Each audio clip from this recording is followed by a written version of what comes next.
So good morning friends, welcome to my channel Edward Wings. और आज हम 30 जुलाई 2020 का जो न्यूज़पेपर है, जो इंग्लिश न्यूज़पेपर है, उसके 5 वोकेबलरी वर्ड्स जो हैं वो डिस्कस करेंगे। और वीडियो स्टार्ट करने से पहले मैं ये कहूँगा कि अगर आपको हमारे चैनल के कंटेंट अच्छे लगते हैं तो सब्सक्राइब कीजिए हमारा चैनल और वीडियो को लाइक भी कीजिएगा। तो अभी बिना टाइम वेस्ट किए स्टार्ट करते हैं। तो पहला वर्ड जो है आज का वो है लिंगर। लिंगर का मतलब होता है टिके रहना, कहीं पर रुके रहना, ठहरे रहना।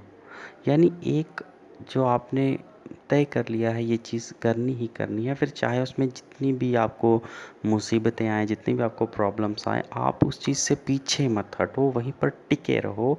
उस प्रोसेस को, उस चीज़ को हम कहेंगे लिंगर।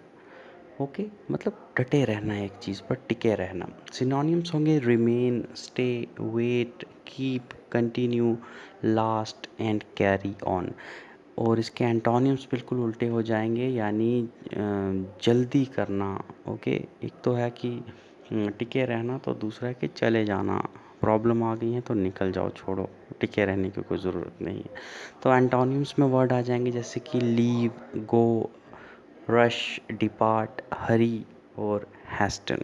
सेंटेंस के तौर पर यूज़ करना हो तो हम कहेंगे the covid epidemic is expected to linger on for another 2 year until the suitable vaccine is available at large।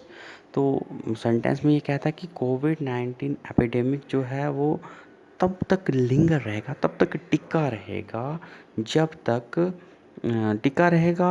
यानी एस्टीमेट है कि कोविड-19 का जो पेंडेमिक है वो लगभग आने वाले 2 साल तक भी टिका रह सकता है, अनटिल, जब तक कि कोई वैक्सीन जो है उसके लिए वो एक लार्ज स्केल पर ना आए। तो तब तक जो है ये टिका रहेगा, तब तक ये कोविड-19 का ये लिंगर रहेगा।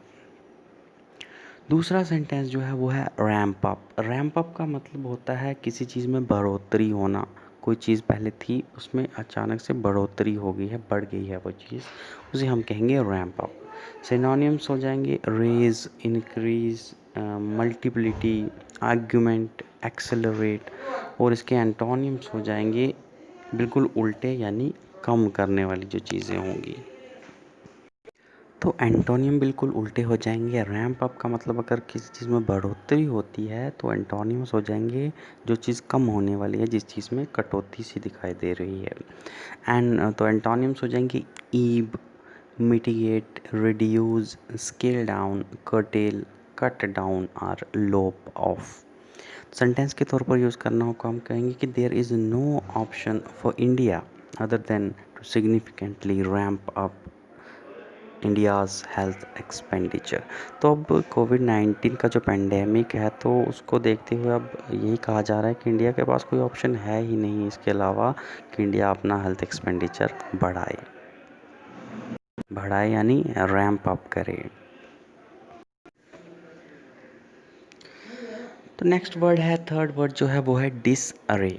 डिसअरे का मतलब होता है कोई गड़बड़, कोई उलट पलट, कोई परेशानी, या फिर हम कह सकते हैं कोई अव्यवस्था। वही बात है कि किसी चीज़ में कोई गड़बड़ी हो जाना, उसे हम कहेंगे डिसअरे।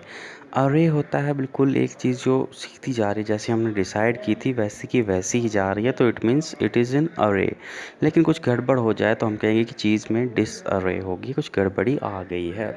सिनोनिम्स आगे हैं इसके disorder, confusion, chaos, then turmoil, then disarrangement and disturbance. और इसके एंटोनियम अब वही बिल्कुल इसके उल्टे हो जाएंगे कि कोई नियंत्रण में चीज़ है या कोई व्यवस्थित चीज़ है, जैसा कि ज़रूरत थी वैसी ही बिल्कुल है चीज़, यानी अरेंजमेंट, ऑर्गेनाइजेशन या फिर रेगुलेशन। तो सेंटेंस के तौर पर यूज़ करना हो तो हम कहेंगे कि it is no secret that the extreme national lockdown has thrown India's economy into an utter डिसअरे।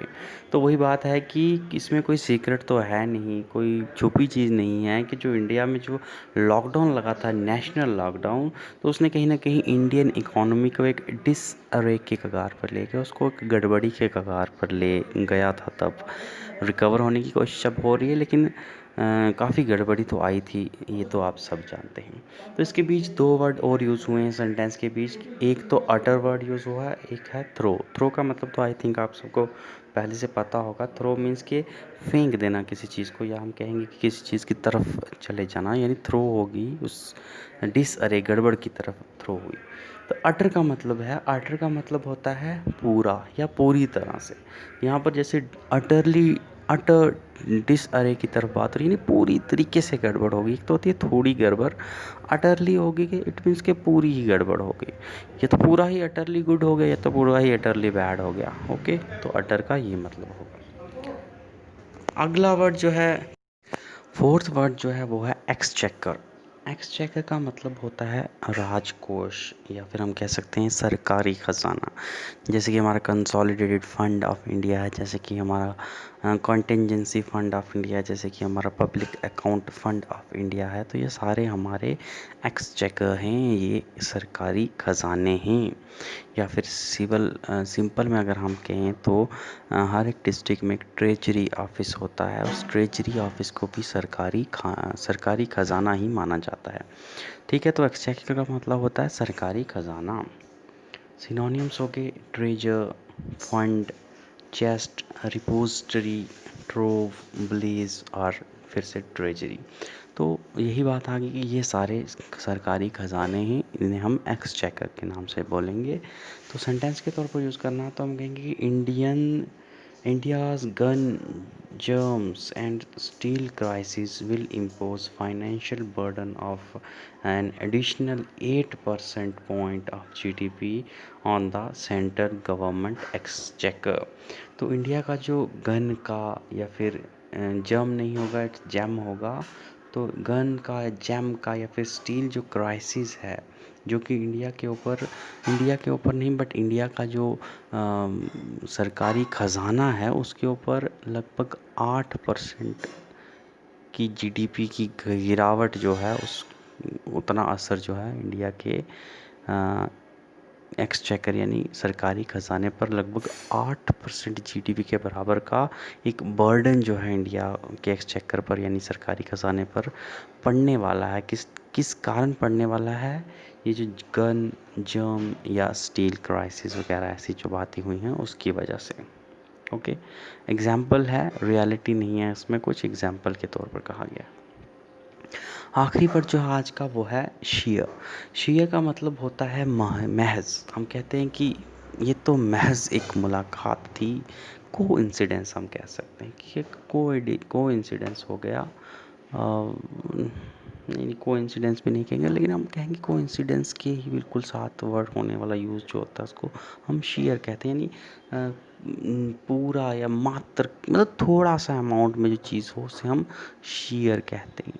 ठीक है, जैसे कि सिनोनिम हो गए कंप्लीट, टोटल, अटर, एब्सोल्यूट, आउटराइट या अनलिमिटेड।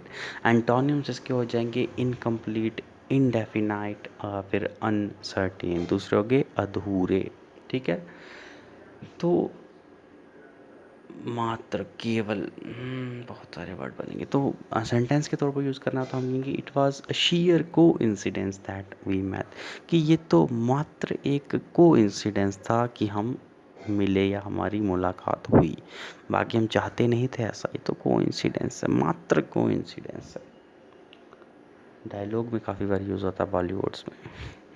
तो ये था आज के 5 सेंटेंस। तो आई होप आपने कुछ सीखा होगा। आने वाले वक्त में भी हम और अच्छे से अच्छे वर्ड जो हैं वो सीखने की कोशिश करेंगे, और रेगुलर आप अगर ये वीडियो देखते रहेंगे तो आई बेट यू कि आप 2 या 3 महीने में आप देखेंगे कि आपकी जो वोकेबलरी कलेक्शन है उसमें इतने वर्ड्स आपके पास होंगे और वो भी आपकी ज़ुबान पर होंगे कि आपको मज़ा ही आ जाना है फिर उसके बाद। तो देखते रहिए, बने रहिए मेरे साथ मेरे चैनल एडवर्ड विंग्स पर। तो आज की वीडियो देखने के लिए धन्यवाद। Thank you, have a nice day, और take care of you and your family from corona virus and stay home. Thank you, have a nice